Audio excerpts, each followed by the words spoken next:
Shalom, puji Tuhan Bapak Ibu yang kasih dalam Tuhan. Kalau saya lihat wajah-wajah Bapak Ibu dari sini ya, adalah wajah-wajah yang penuh dengan sukacita. Wajah yang sudah diberkati Tuhan selama 1 bulan ini. Kalau orang Tasik bilang marema. Ya puji Tuhan, kita beri kemuliaan bagi nama Tuhan. Haleluya. Bapak Ibu yang kasih dalam Tuhan, pada siang hari ini kita akan bersama-sama belajar kebenaran firman Tuhan dengan tema kuasa orang percaya. Katakan bersama dengan saya, kuasa doa orang percaya. Kuasa doa orang percaya. Bapak Ibu yang kekasih dalam Tuhan, saya teringat kepada seorang hamba Tuhan di dalam perjanjian baru yang terkenal dengan si juluk lutut unta. Seorang hamba Tuhan yang dijuluki lutut unta. Dia dijuluki seorang hamba Tuhan yang berlutut tebal. Karena dia adalah seorang hamba Tuhan yang senang sekali berdoa. Gaya hidupnya, seluruh aktivitasnya selalu melibatkan doa. Seorang hamba Tuhan ini adalah seorang hamba Tuhan yang bernama Yakobus.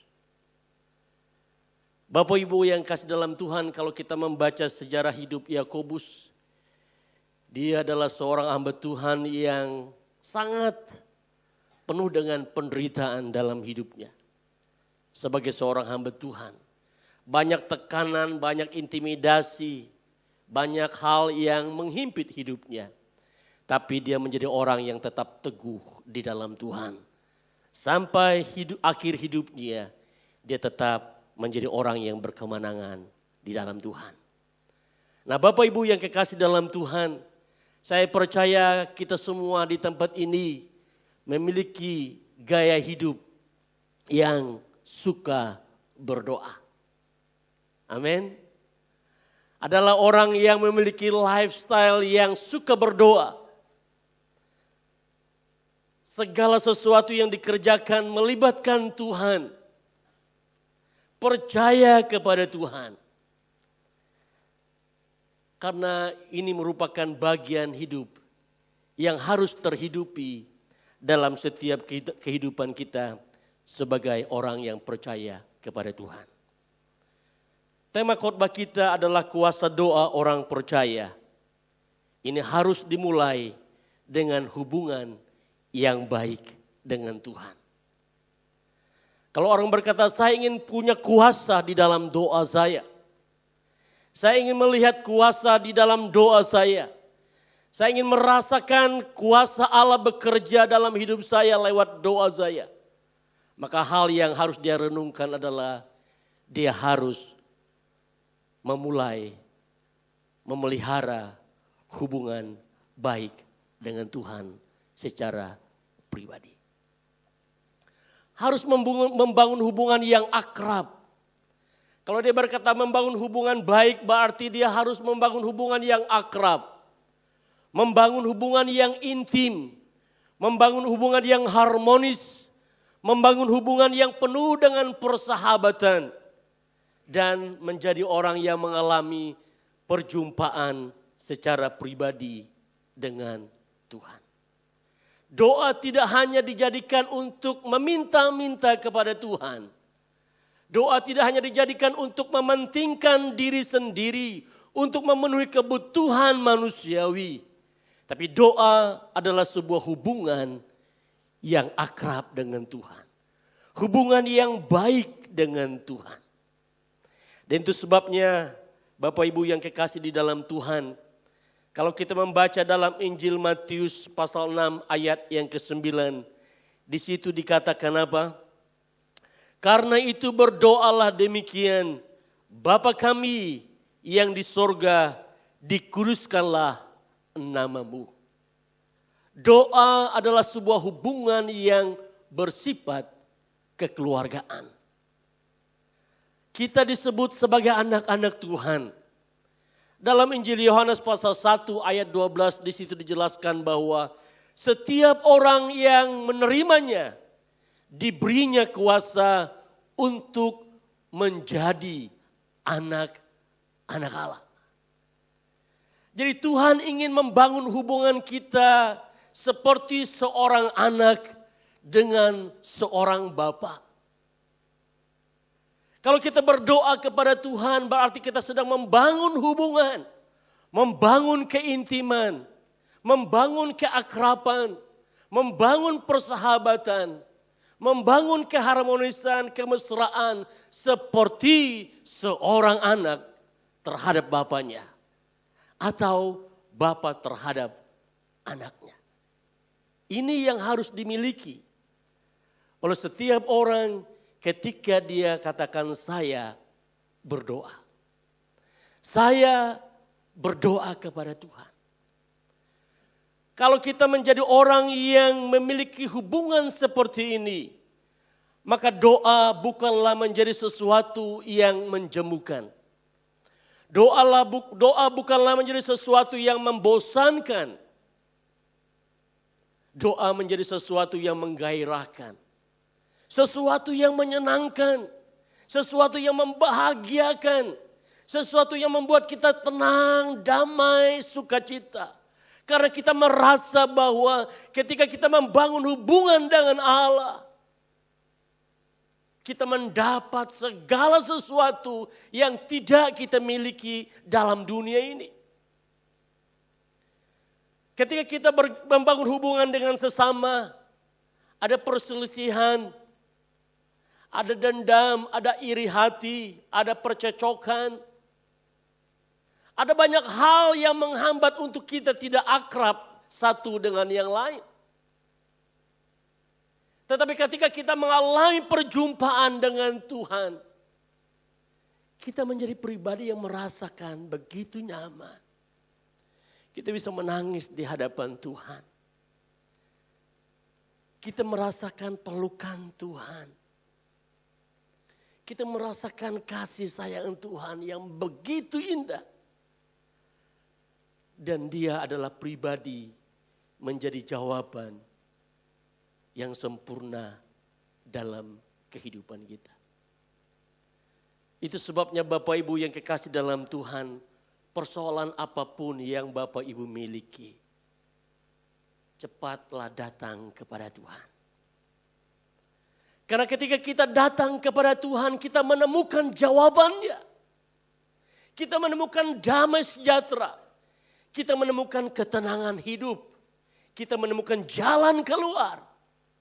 Tapi kalau kita datang kepada manusia, manusia seringkali mengecewakan. Tapi ketika kita datang kepada Tuhan menghampiri Dia, maka Allahmu tidak pernah mengecewakanmu. Amin. Allahmu tidak pernah mengecewakanmu. Itu sebabnya saudaraku yang kasih dalam Tuhan, Rasul Yohanes lebih menjelaskan tentang doa yang dituliskan di dalam kitab Wahyu. Doa bukan saja hubungan pribadi dengan Tuhan. Bukan saja doa itu bersifat kekeluargaan. Tapi doa itu lebih bersifat kepada menyenangkan hati Tuhan. Katakan menyenangkan hati Tuhan. Tadi lagu yang kita nyanyikan. Tuhan, ku mau menyenangkan-Mu. Tuhan, ku serahkan padamu. Tuhan, ku mau menyenangkan-Mu. Ku serahkan hatiku kepadamu. Kudus, tulus, selalu. Aku mau menyenangkan Tuhan. Dalam kitab Wahyu pasal 5 ayat 8, coba kita lihat di situ. Wahyu pasal 5 ayat 8 dikatakan begini. Ketika ia mengambil gulungan kitab itu, tersungkurlah keempat makhluk dan ke-24 tua-tua itu di hadapan anak domba itu. Masing-masing memegang satu kecapi, satu cawan emas penuh dengan kemenyan. Itulah doa orang-orang kudus. Wahyu 8 ayat 4. Maka naiklah asap kemenyan bersama-sama dengan doa orang-orang kudus itu dari tangan malaikat itu ke hadapan Allah. Kecapi cawan emas penuh dengan kemenyan, itulah doa orang-orang kudus. Ketika kita membangun hubungan dengan Tuhan, kita mau menyenangkan hati Tuhan. Menyenangkan artinya kita mau membuat Tuhan bersuka cita. Bahkan kita menjadi pribadi yang memberkati Allah. Lewat pujian penyembahan yang kita naikkan kepada Tuhan. Lewat musik yang kita bangun, yang kita mainkan, kita sedang memberkati Allah. Lewat kecapi, lewat musik. Lewat kemenyan berbicara soal penyembahan kepada Tuhan. Soal pengagungan kepada Allah.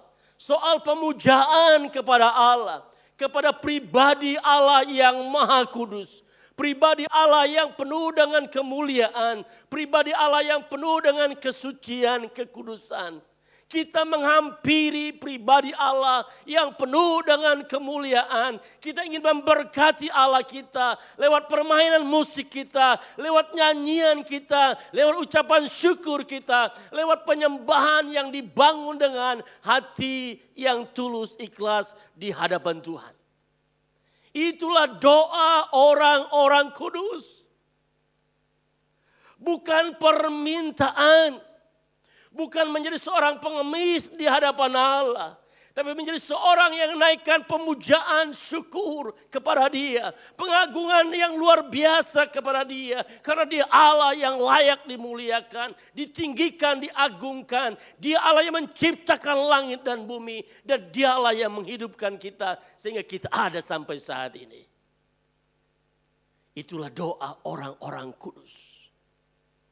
Saya percaya kita semua juga di tempat ini sedang berdoa kepada Tuhan.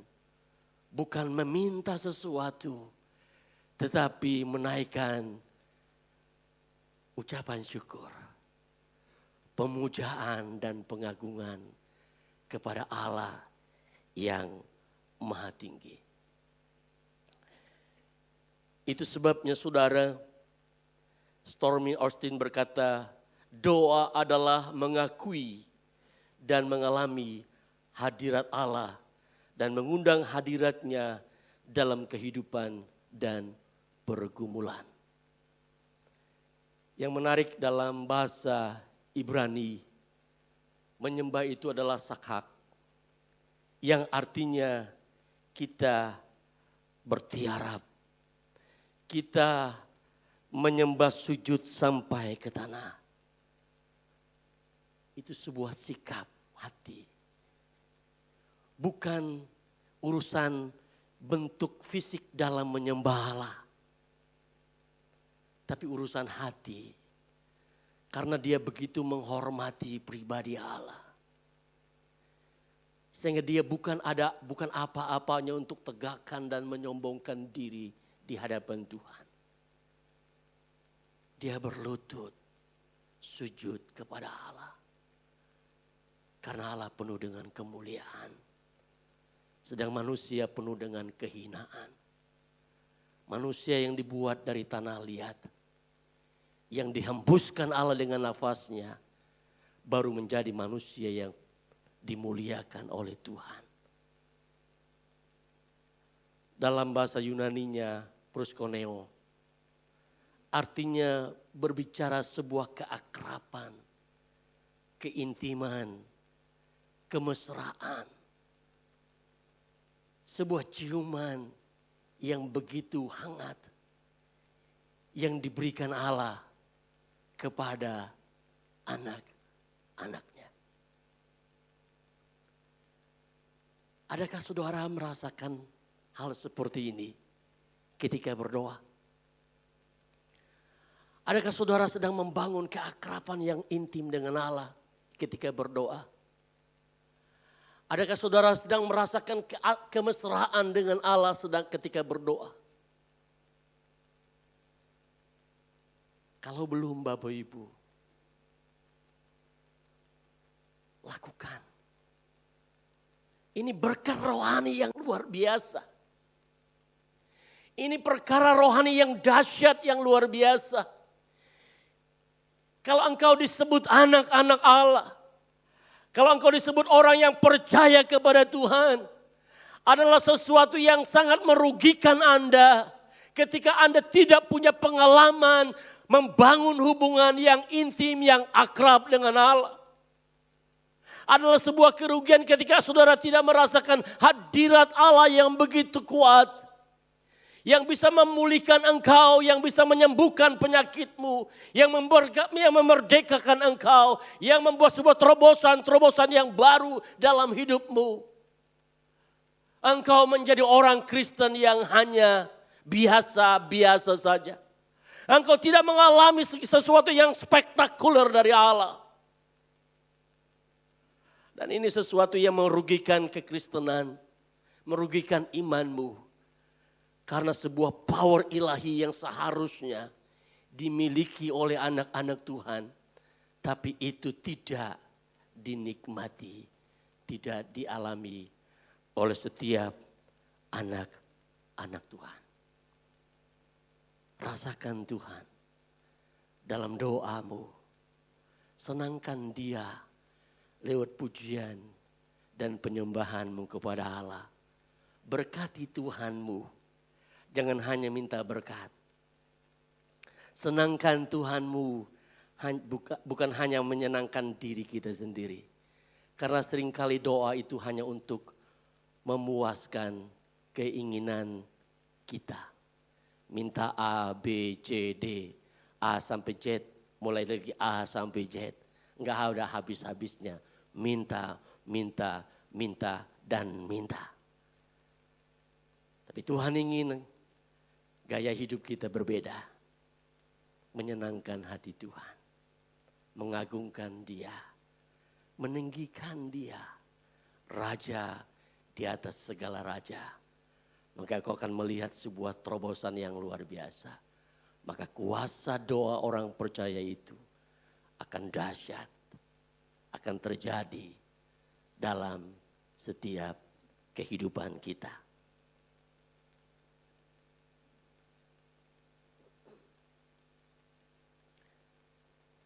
Gereja lahir pada hari Pentakosta.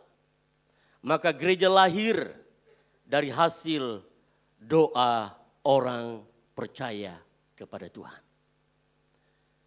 Gereja lahir, jika gereja lahir pada hari Pentakosta, maka gereja juga lahir dari hasil doa orang percaya. Itu sebabnya sebelum Yesus naik ke sorga, Tuhan Yesus melarang murid-muridnya meninggalkan kota sampai mereka menerima kuasa dari Roh Kudus. Lukas 24 ayat 49. Dan aku akan mengirim kepadamu apa yang dijanjikan Bapa-Ku. Tetapi kamu harus tinggal di kota ini sampai kamu diperlengkapi dengan kekuasaan dari tempat yang maha tinggi. Bapak Ibu yang kekasih dalam Tuhan, 1 bulan yang kemarin saudara, saya sedang menginjil seorang yang belum percaya kepada Tuhan Yesus. Saya menceritakan tentang Isa bukan dari kitab Injil, tapi menceritakan dari kitab Al-Quran. 2 minggu yang lalu, pertemuan terakhir. Saya katakan, sekarang kamu sudah tahu kedudukan Isa Al-Masih di dalam Al-Quran. Mulai dari lahirnya sampai wafatnya, sampai zaman kekekalan. Kedudukan Isa Al-Masih adalah seorang pribadi yang maha kuasa.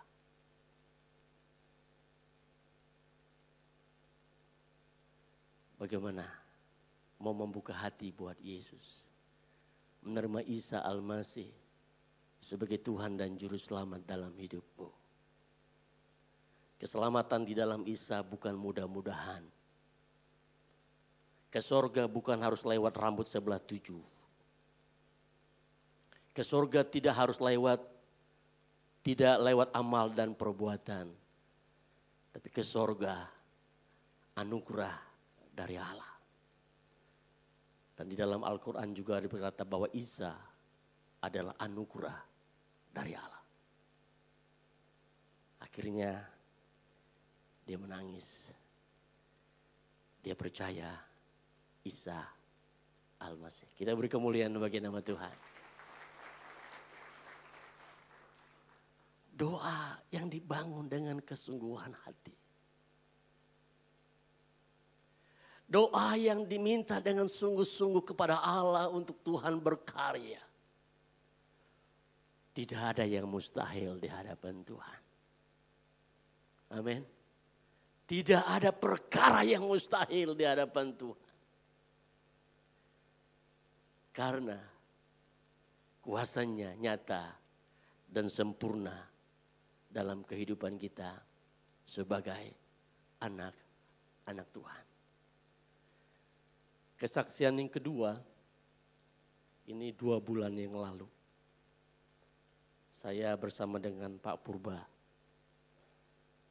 Kami mengunjungi satu keluarga yang tadinya dia berkata saya orang Kristen. Kami datang ke sana, berbicara, rupanya dia sama sekali belum menerima Yesus sebagai Tuhan dan Juru Selamat dalam hidupnya. Bahkan masih ada jimat-jimat. Bambu kuning dibelah, bambu kuning yang diikat seperti salib. Ada beras merah. Ada batu yang diisi. Ada minyak 2 botol. Minyak itu suka diminta sama orang-orang gereja. Supaya tokonya laris. Saya kaget. Pak Kubing, ini ada orang gereja minta minyak ini ke saya. Minyak ini untuk orang yang kalau dagang tokonya bisa laris. Karena dia minta saya kasih. Saudara, saya berkata itu semua adalah permainan iblis. Engkau harus dilepaskan, engkau harus dimerdekakan. Ketika kami berdoa, ototnya, badannya memang gede saudara. Ya. Tangannya seperti orang mau memanifestasi. Oh gini. Dan waktu saya mengajak dia berdoa. Waktu saya menyebut nama Yesus sebagai Tuhan dan Juru Selamat. Supaya dia menyebut nama yang sama.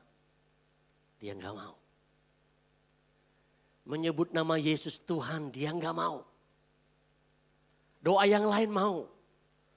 Tapi sampai dia berkata, aku mengaku Yesus sebagai Tuhan dan Juru Selamat. Cicing, diam. Tangannya berotot seperti orang mau manifestasi. Pak Purba, Ibu Edith dan Johnson pegang tangannya. Saya percaya malaikat juga pegang tangannya. Saya pegang tangan, ambil tangannya pegang di dada. Dan saya letakkan tangan di atas kepala. Kita penyembahan di hadapan Tuhan, menyembah Tuhan. Dan akhirnya dia berkata, Yesus Tuhan. Ketika dia berkata Yesus Tuhan, tangan yang kaki, badan yang kaku kekar. Jadi lemas. Karena dia mengaku Yesus Tuhan yang memerdekakannya, melepaskannya, dan melenyapkan segala kuasa-kuasa yang ada di dalam tubuhnya. itulah kuasa doa. Kita beri kemuliaan bagi nama Tuhan. Itulah kuasa doa. Nah Bapak Ibu yang kasih dalam Tuhan. Dalam Kisah Para Rasul. Pasal 1 ayat 14 di situ dikatakan. Maka semua mereka bertekun dengan sehati dalam doa bersama. Dengan beberapa perempuan serta Maria ibu Yesus. Dan dengan saudara-saudara Yesus. Pasal 2 ayat 42 Kisah Para Rasul. Mereka bertekun dalam pengajaran rasul-rasul dan dalam persekutuan. Dan mereka selalu berkumpul untuk memecahkan roti dan berdoa. Inilah gaya hidup murid-murid. Inilah yang dilakukan oleh gereja mula-mula. Mereka adalah orang yang senang berkumpul, berdoa, membaca firman Allah. Mereka adalah orang yang senang berkumpul, membaca firman Tuhan dan berdoa. Mereka adalah orang yang senang berkumpul, membaca firman Tuhan dan berdoa. Dan ini merupakan sebuah gaya hidup yang dibangun oleh gereja Tuhan mula-mula. Sehingga terjadi sesuatu yang dahsyat, kuasa-kuasa Allah nyata. Orang lumpuh berjalan, orang sakit disembuhkan, orang buta melihat. Oleh karena kuasa doa murid-murid yang selalu membangun hubungan yang intim dengan Tuhan.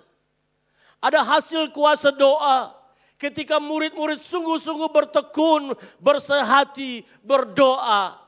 Menaikkan permohonan mereka kepada Tuhan. Dalam pasal 2 ayat 47 di situ dikatakan Tuhan menambahkan jumlah mereka dengan orang yang diselamatkan. Tuhan menambahkan jumlah mereka dengan orang yang diselamatkan. Itu karena murid-murid bertekun, bersehati, belajar firman Tuhan dan berdoa. Sehingga terjadi sebuah transformasi rohani yang terjadi luar biasa. Kemudian dalam pasal 4 ayat 4 di situ dikatakan banyak yang menjadi percaya. Sehingga jumlah mereka menjadi kira-kira 5.000 orang laki-laki. Dampak dari kuasa doa. Karena gereja Tuhan sedang berdoa. Maka terjadi sebuah ledakan rohani yang ajaib, yang dahsyat. Banyak orang diselamatkan. Dalam pasal 4 ayat 13. Di situ dikatakan bahwa mereka penuh dengan keberanian. Siapakah murid-murid Tuhan Yesus? Mereka adalah orang yang sederhana. Mereka bukan orang yang elite. Mereka bukan orang yang punya kelas di atas. Tapi mereka dianggap orang yang rendahan. Pendidikan mereka pun rendah. Mereka nelayan. Tapi ketika mereka dipenuhi dengan roh Tuhan. Tapi ketika mereka menjadi orang yang mengalami kuasa doa. Maka mereka menjadi orang yang berhikmat dan penuh dengan keberanian. Orang-orang terpukau, orang-orang kagum dan berkata siapakah mereka? Bukankah mereka ini adalah orang-orang rakyat jelata yang tidak termasuk dalam hitungan orang-orang yang ternama pada waktu itu. Tapi siapakah mereka? Tuhan mengubah yang takut menjadi berani. Tuhan mengubah yang lemah menjadi kuat. Karena kuasa. Gereja mula-mula mengalami sebuah kuasa yang dahsyat, yang luar biasa. Dalam Kisah Para Rasul pasal 12, di situ juga Petrus menjadi orang yang mengalami kuasa doa. Hasil doa gereja mula-mula. Hasil doa umat Tuhan yang berkumpul pada waktu itu. Di situ dikatakan malaikat Tuhan datang, membangunkannya, dan maka gugurlah rantai itu dari tangan Petrus. Amin. Bapak Ibu yang kekasih dalam Tuhan, Yesus berkata, kepadaku telah diberikan kuasa di sorga dan di bumi. Dan kuasa itu juga menjadi milik kita. Dan itu sebabnya dalam Injil Markus pasal 16 ayat 16. Kuasa tanda-tanda ini akan mengikuti orang yang percaya. Mereka berdoa atas orang sakit akan sembuh. Mereka mengusir setan, setan akan pergi. Mereka meminum racun maut, mereka tidak akan mati. Ada tanda mujizat, kuasa dari Tuhan yang menyertai orang yang percaya. Richard Foster berkata, kita bekerja dengan kuasa. Kita bekerja dengan Allah untuk menetapkan masa depan. Hal-hal tertentu terjadi dalam sejarah jika kita berdoa dengan benar.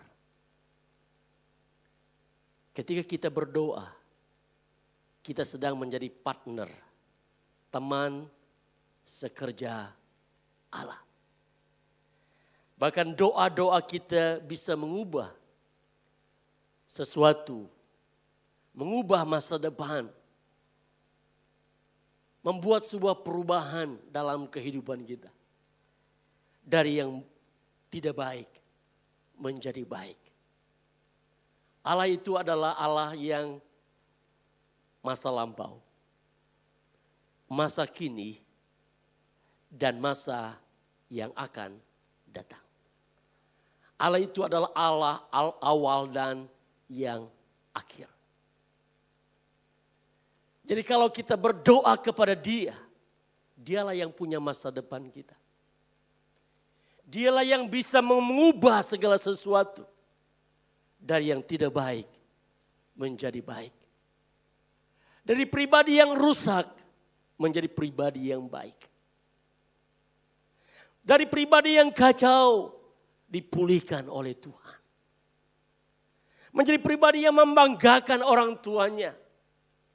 Menjadi pribadi yang berbeda ketika dijamah dan dilawat oleh Tuhan. Tuhan punya sejarah. Dan sejarah itu terjadi dalam kehidupan kita sebagai anak-anak Tuhan. Saudara ingin membuat sejarah seperti apa dalam hidupmu? Minta sama Tuhan. Berdoa sungguh-sungguh kepada Tuhan. Maka Ia yang akan menolong kita dalam kehidupan kita. Itu sebabnya dalam Efesus pasal 3 ayat 20. Di situ Rasul Paulus berkata apa? Bagi Dialah yang dapat melakukan jauh lebih banyak daripada yang kita doakan atau pikirkan. Seperti yang ternyata dari kuasa yang bekerja di dalam kita. Apa yang tidak pernah terpikirkan.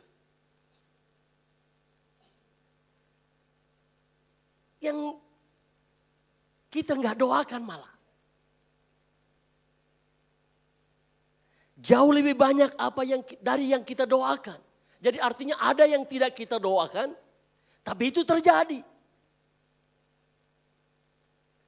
Dan ini dikatakan apa? Seperti ternyata kuasa yang bekerja di dalam kita. Artinya kuasa Allah itu real. Pengalaman bersama dengan Tuhan itu nyata. Pengalaman bersama dengan kuasa Allah itu iya. menjadi bagian yang ada dalam hidup kita. Allah memanifestasikan kuasanya dalam hidup kita. Karena memang Allah itu nyata. Dan kuasanya itu pun nyata dalam kehidupan kita sebagai orang percaya. Dari sesuatu yang mustahil. Tapi tidak mustahil bagi Allah. Seperti yang saya ceritakan tadi. Mustahil dia percaya Yesus Tuhan. Dia berdebat sama saya, orang Kristen menyekutukan manusia dengan Allah. Kafir. Masuk neraka. Menyekutukan manusia dengan Allah. Artinya menjadikan manusia itu Allah. Dia sampai pada tingkat pemahaman seperti itu. Dia tahu Allah Tritunggal. Tapi dari Alkitab, dari kitabnya kita ungkapkan bahwa Allah manusia itu tidak dipersekutukan dengan Allah. Manusia itu tidak dijadikan dengan Allah. Tidak dijadikan Allah. Tapi Allah yang menjadi manusia. Allah itu satu. Tapi dalam kitabnya juga baiklah kita. Allah itu Elohim, Allah itu jamak. Dan bahkan kitabnya berkata jangan lagi kamu memperdebatkan bahwa Allah itu tiga.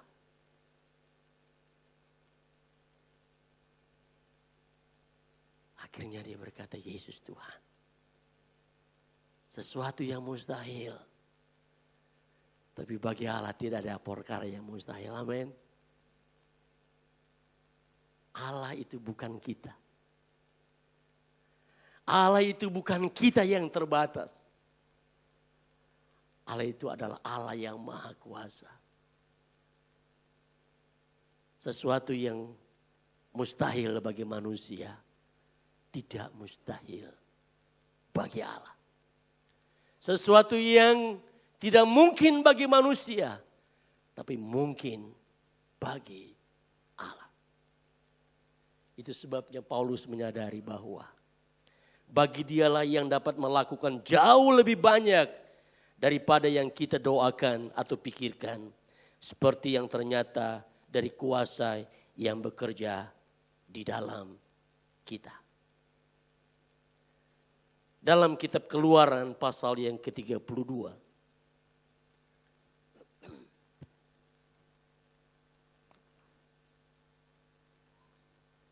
Dalam kitab Keluaran pasal 32 ayat yang ke-14 berbunyi demikian. Dan menyesallah Tuhan karena malapetaka yang dirancangkannya atas umatnya. Allah berubah pikiran. Allah mengubah keputusannya. Tapi kalau kita melihat di dalam pasal 32 ayat 7. Di sini dijelaskan bahwa berfirmanlah Tuhan kepada Musa, pergilah turunlah sebab bangsamu yang kau pimpin keluar dari tanah Mesir telah rusak lakunya. Segera juga mereka menyimpang dari jalan yang kuperintahkan kepada mereka. Mereka telah membuat anak lembu tuangan dan kepadanya mereka bersujud menyembah dan mempersembahkan korban sambil berkata, hai Israel, inilah Allahmu yang telah menuntun engkau keluar dari Mesir. Kemudian kita baca di dalam ayat yang ke-13.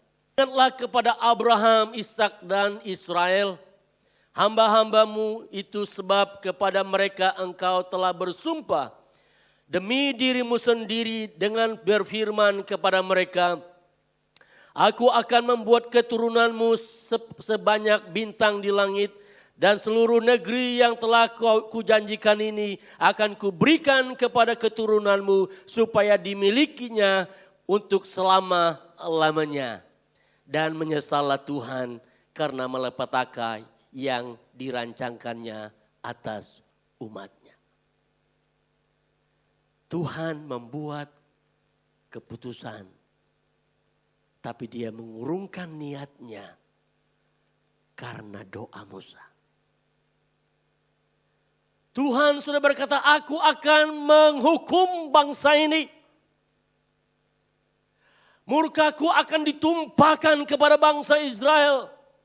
Karena hidup mereka sangat rusak. Hidup mereka kacau. Hidup mereka tidak berkenan kepada Allah. Bahkan mereka menyamakan aku dengan seekor lembu. Tuangan emas. Karena bangsa Israel berkata, mari kita menyembah kepada lembu ini. Inilah Allahku yang telah mengeluarkan aku dari tanah Mesir. Artinya bangsa Israel sudah menyamakan Allah dengan lembu dari yang terbuat dari emas itu. Itu sebabnya Allah sangat murka kepada bangsa Israel. Tapi terhadap doa seorang hamba Tuhan yang rendah hati, yang memiliki kelembutan hati, seorang hamba Tuhan yang bernama Musa. Tuhan, urungkan niatmu. Bukankah engkau sudah berjanji kepada Abraham, Ishak dan kepada Israel bahwa keturunan mereka akan seperti bintang, seperti pasir di laut? Bagaimana mungkin engkau akan memusnahkan mereka ya Tuhan? Musa berseru kepada Allah, memohon belas kasihan Tuhan supaya bangsa Israel diluputkan dari malapetaka itu. Bangsa Israel tidak mengalami musibah itu. Dan Tuhan berkata apa? Dalam ayat 14. Maka menyesallah Tuhan karena malapetaka yang dirancangkannya itu. Pribadi Allah tidak berubah. Karakter Allah tidak berubah. Dia Alfa yang Omega. Dia tidak berubah sampai selama-lamanya. Tapi keputusannya bisa berubah. Karena doa-doamu. Amin. Allah mengurungkan, menunda sesuatu yang sebenarnya harus menjadi keputusan. Karena doa-doamu. Tapi doanya bukan basa-basi saudara. Tapi doanya dengan hati yang tulus. Doa yang memberkati Allah. Doa yang penuh dengan pemujaan kepada Tuhan. Doa yang menyenangkan hati Tuhan. Doa yang mengerti akan kehendak Tuhan. Bukan doa untuk kepentingan ego kita masing-masing. Bukan. Tapi doa yang memuliakan, meninggikan nama Allah yang adalah Tuhan dan Raja kita. Saudara dan saya bisa membuat keputusan Allah berubah. Seharusnya saudara dimurkai. Seharusnya saudara dihukum. Tapi karena kasih karunia-Nya Allah, engkau dibebaskan dari penghukuman itu.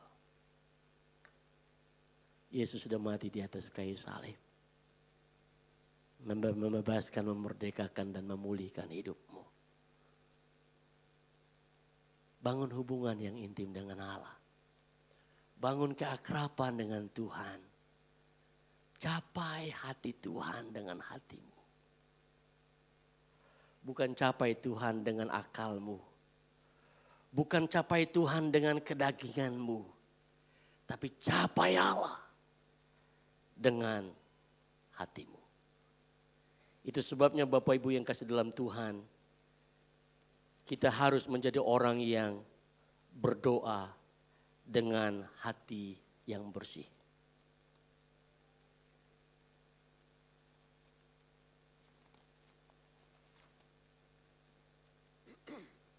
Kita harus berdoa dengan hati yang bersih. Dalam kitab Yesaya pasal 59 ayat 1 sampai dengan ayat yang kedua, firman Allah berkata demikian. Sesungguhnya tangan Tuhan tidak kurang panjang untuk menyelamatkan, dan pendengarannya tidak kurang tajam untuk mendengar. Tetapi yang merupakan pemisah antara kamu dan Allahmu ialah segala kejahatanmu. Dan yang membuat dia menyembunyikan diri terhadap kamu sehingga ia tidak mendengar ialah segala dosamu. Ketika kita ingin membangun hubungan yang intim dengan Tuhan. Ketika kita ingin melihat kuasa doa kita ternyata dalam pengalaman hidup kita, dalam pergumulan kita, dalam aktivitas sehari-hari, maka kita harus bereskan hati kita di hadapan Tuhan. Berdoa dengan hati yang bersih. Itu sebabnya Yesus mengajar murid-muridnya ketika murid-muridnya minta, Tuhan bagaimana kami harus berdoa. Di dalam Matius pasal 6 ayat 12. Dan ampunilah mereka akan segala kesalahan kami seperti kami juga mengampuni orang yang bersalah kepada kami. Vertikal dan horizontal. Tuhan ampuni kami. Tuhan, kami juga mengampuni orang yang bersalah kepada kami. Kalau engkau masih punya dendam, punya amarah, punya dengki, punya iri hati, punya niat jahat, hati yang buruk, jangan berharap doamu dijawab oleh Tuhan. Karena dalam 1 Petrus dikatakan ayat 12. Sebab mata Tuhan tertuju kepada orang-orang benar dan telinganya kepada permohonan mereka, kepada mereka yang minta tolong. Tetapi wajah Tuhan menentang orang-orang yang berbuat apa? Berbuat apa? Jahat. Jadi kalau engkau tidak mengampuni saudaramu, engkau sedang berbuat jahat. Engkau sedang tidak menuruti firman Allah. Karena firman Allah berkata, ampunilah mereka. Supaya Bapamu di sorga juga mengampuni kamu. Kalau engkau masih iri hati, engkau suka menjelekan orang lain, mengacaukan hidup orang lain. Hari ini katakan Tuhan, ampuni saya. Ampuni saya Tuhan. 1 Yohanes pasal 1 ayat 9. Jika kamu mengaku segala dosamu, maka Allah setia dan adil. Sehingga ia mengampuni dan menyucikan kamu dari segala kejahatan. Berdoalah dengan hati yang bersih.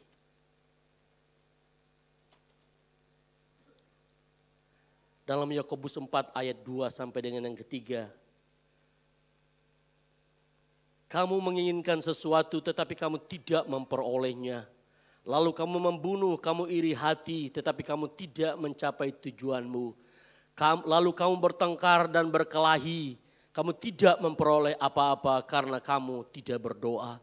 Atau kamu berdoa juga tetapi kamu tidak menerima apa-apa karena kamu salah berdoa. Sebab yang kamu minta itu hendak kamu habiskan untuk memuas keinginan hawa nafsumu.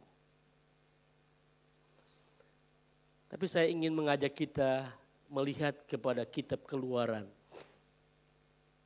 Pasal 17 ayat 8 sampai dengan ayat yang ke-16. Kitab Keluaran pasal yang ke-17 saya baca buat kita. Tidak semua ayat.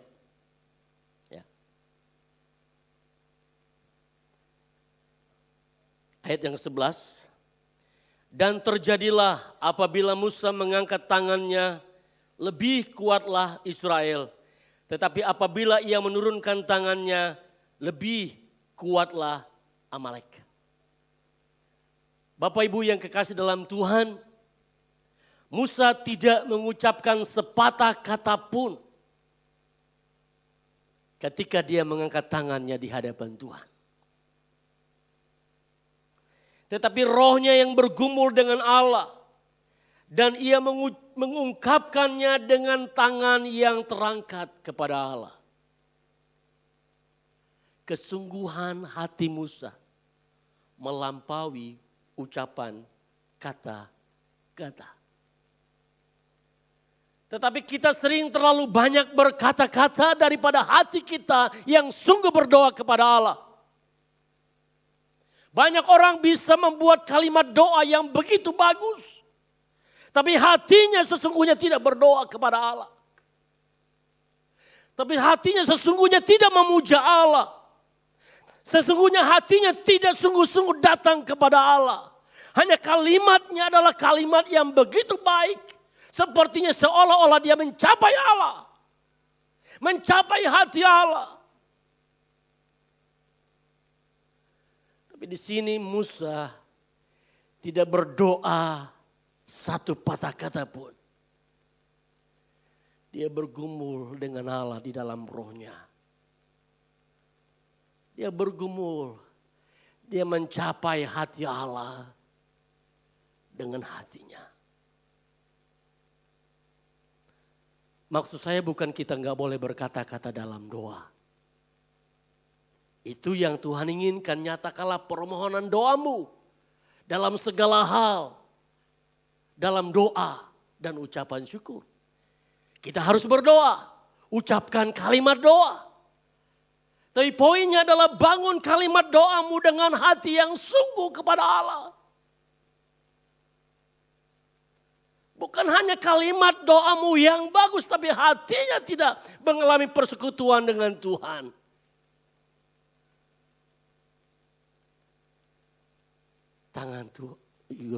Tangan Musa terangkat, Yosua dan Kaleb menang.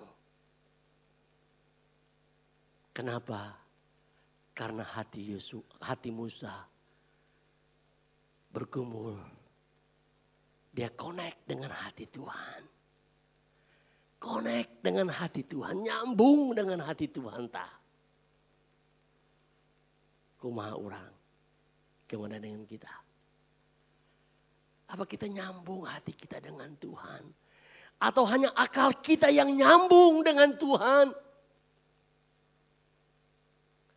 Tuhan ingin agar hati kita memiliki hati yang bersih. Dan ketika kita punya hati yang bersih, tanpa ngomong,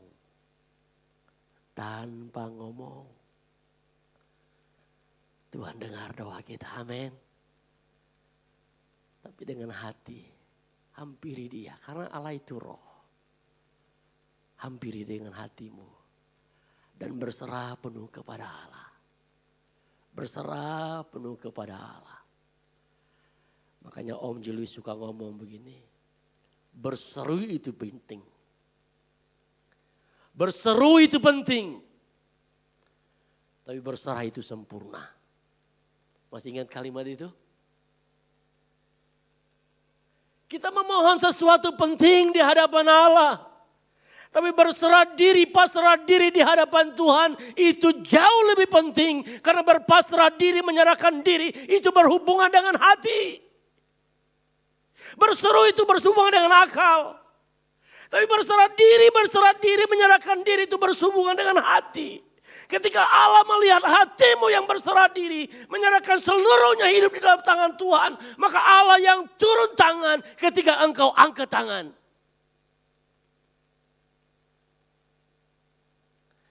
Amin saudara. Berserah diri ke dalam tangan Tuhan. Dia akan membuat sebuah transformasi yang luar biasa dalam hidupmu. Bahkan siapakah engkau di hadapan Tuhan? Tuhan sampai bisa membuat keputusannya berubah oleh karena doa-doamu. Karena dia sayang sama kita. Dia menyayangi kita. Dia memelihara hidup kita. Berdoa dengan iman. Berdoa dengan hati bersih. Berdoa dengan iman.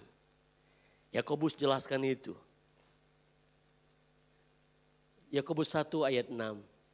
Hendaklah ia meminta dalam iman dan sama sekali jangan bimbang. Sebab orang yang bimbang sama dengan gelombang laut yang diombang-ambingkan kian kemari oleh angin.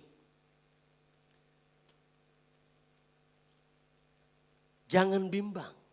Orang yang beriman itu jangan bimbang. Kata bimbang itu dalam bahasa aslinya itu pecah.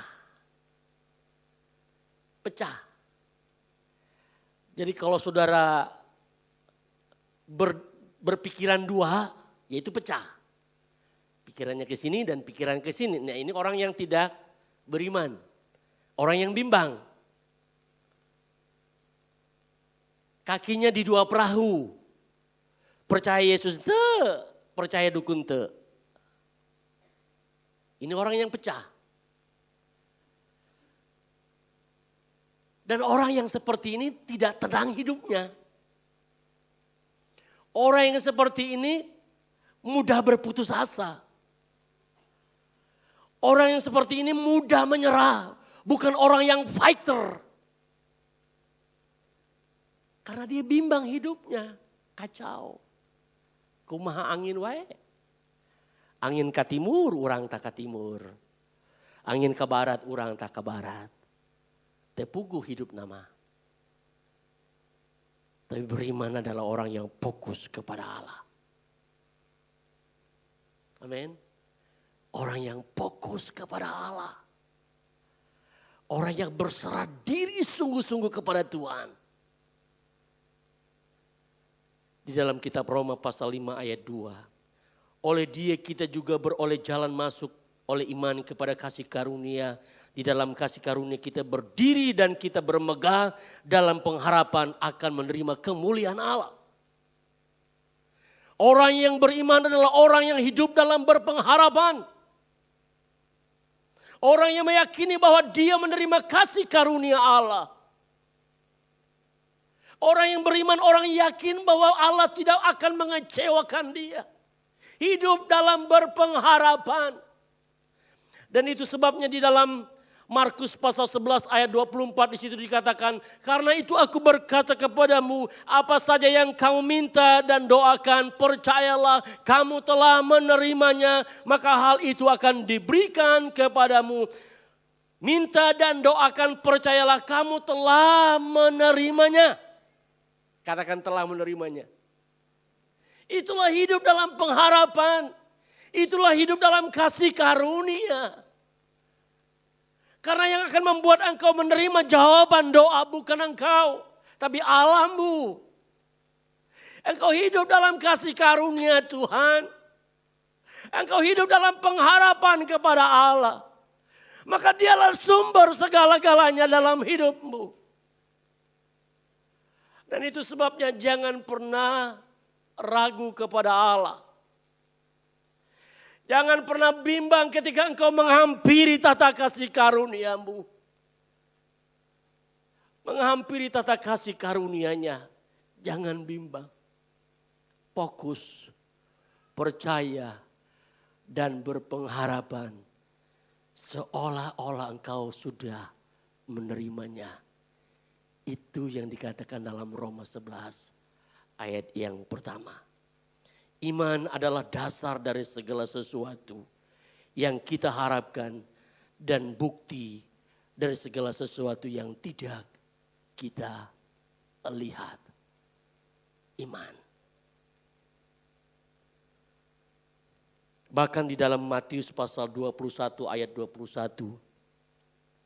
Di situ dijelaskan. Yesus menjawab mereka, aku berkata kepadamu, sesungguhnya jika kamu percaya dan tidak bimbang, kamu bukan saja dapat berbuat apa yang ku perbuat dengan pohon ara itu, tetapi juga jikalau kamu berkata kepada gunung ini, beranjaklah dan tercampaklah ke dalam laut, hal itu akan terjadi. Punya iman seperti punya iman Yesus. Ketika orang sungguh percaya kepada Yesus, Dia memiliki iman Yesus. Yesus berkata kepada pohon ara itu mati. Bahkan kamu juga bisa melakukan apa yang aku lakukan. Bukan hanya kepada pohon ara ini, tetapi kepada gunung itu, tercampaklah ke laut, pindah ke laut. Maka itu akan bisa terjadi ketika engkau punya iman yang sama seperti Yesus. Amin. Ketika punya iman yang sama, engkau bisa melakukan seperti apa yang Yesus lakukan.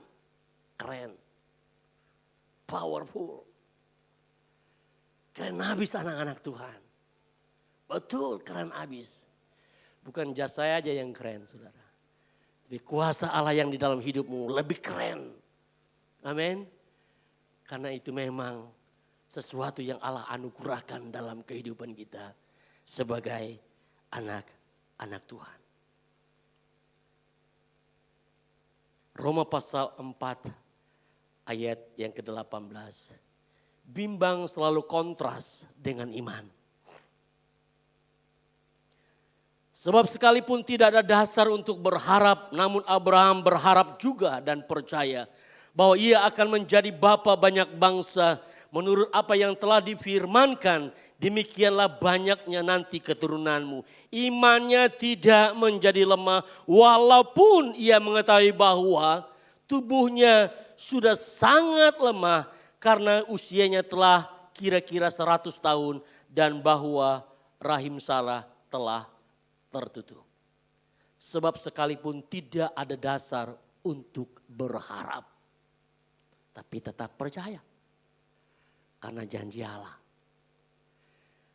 Firman Allah berkata sekalipun Abraham tidak punya dasar untuk berharap. Dasarnya naon untuk berharap Abraham teh? Sarah udah umur berapa? Udah mati haid. Abraham udah ongkong-ongkong. Dapat anak kumaha? Tidak ada dasar. Secara materi nggak ada dasar. Secara hukum alam tidak ada dasar. Secara fisikly tidak ada dasar. Tapi karena ini perkataan Allah, ia tidak bimbang. Malah diperkuat dalam iman. Dia tidak menjadi lemah, tapi dia berkuat dalam iman. Ini orang yang beriman, bukan orang yang bimbang. Seringkali Bapak Ibu yang kasih kita beriman kalau ada sudah modal we. Wah modal iya pastilah bisa. Ada udah ada modal gitu. Sudah ada kelihatannya 100.000 dibungakan ya, diusahakan ya bisa jadi 200, ada dasar. Tapi Abraham enggak. Dia hanya percaya kepada Allah. Karena perkataan Allah itu ya dan amin. Amin. Bapak Ibu percaya kepada perkataan Allah. Percaya kepada perkataan Allah. Bimbang selalu mengacaukan iman. Tapi iman membuat engkau hidup dalam berpengharapan kepada Allah. Iman membawa engkau melihat bahwa engkau telah menerimanya. Bapak Ibu yang kekasih dalam Tuhan. Roma pasal 4 ayat 20. Tetapi terhadap janji Allah ia tidak bimbang karena ketidakpercayaan, malah diperkuat dalam imannya. Dan ia memuliakan Allah. Amin Bapak Ibu. Kuasa doa orang percaya. Ketika dia mulai membangun intim dengan Tuhan. Akrab, harmonis, memuja Allah. Dengan musik, dengan kecapi. Memberkati Allah. Dengan kemenyan, penyembahan. Dengan wajah yang tersungkur di hadapan Allah. Dengan hati yang mengalami kemesraan, keintiman dengan Tuhan. Kuasa doa orang percaya dibangun dengan hati yang bersih. Memuja Tuhan. Kuasa orang percaya dibangun dengan hati yang tidak bimbang. Tetapi beriman dan percaya teguh kepada Tuhan. Ketika saudara punya doa seperti ini, engkau mengalami sebuah terobosan, kesembuhan, mujizat, pemulihan, sebuah perbedaan, transformasi. Apa yang menjadi pergumulanmu, Allah bisa buat. Dari yang tidak baik menjadi baik, dari yang kaya menjadi miskin, yang takut jadi berani, yang tidak berhikmat jadi punya hikmat. Karena tidak ada yang terbatas di hadapan Tuhan. Manusia pribadi yang terbatas. Itu sebabnya berseru kepada Dia penting, dan berserah diri itu sempurna. Kita lihat slide ini. Tolong matikan lampunya. Power to heal. Kuasa itu menyembuhkan. Kuasa itu mengampuni.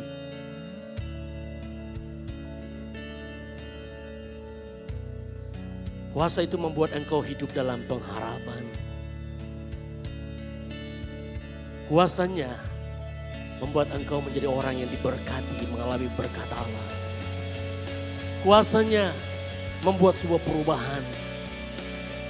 Kuasanya membuat sebuah restorasi. Kuasanya membuat kita diselamatkan. Kuasanya membuat kita dibebaskan dari patah hati. Kuasanya menjadikan kita mengalami transformasi secara hati dan pikiran. Kuasanya membawa kemerdekaan. Kuasanya membuat kita menerima kemenangan, kemuliaan, dan berdampak kekalahan. Mari kita bangkit berdiri.